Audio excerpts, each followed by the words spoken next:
Welcome to the Slop Farm. Enjoy the video. In this video, I will explain how to connect your Apple Watch Ultra 2 to your iPhone. First, make sure both devices have at least 50% battery life, and your iPhone is running the most current iOS. Put your Apple Watch on your wrist and press, and hold the side button until the Apple logo appears.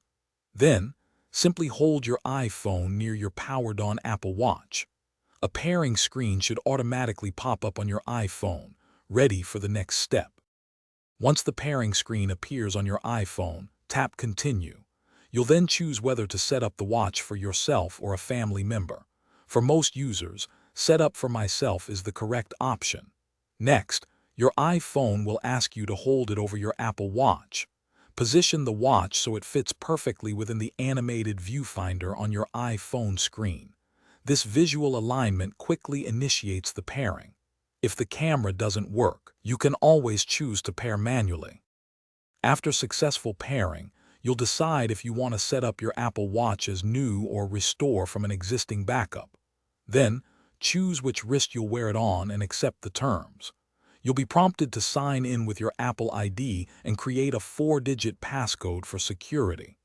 This passcode protects your data when the watch is off your wrist. Finally, personalize settings such as text size, Siri activation, and various health and fitness tracking options to suit your lifestyle. As you near completion, you'll review and adjust final settings, including those for fitness, safety features like crash detection, and the customizable action button.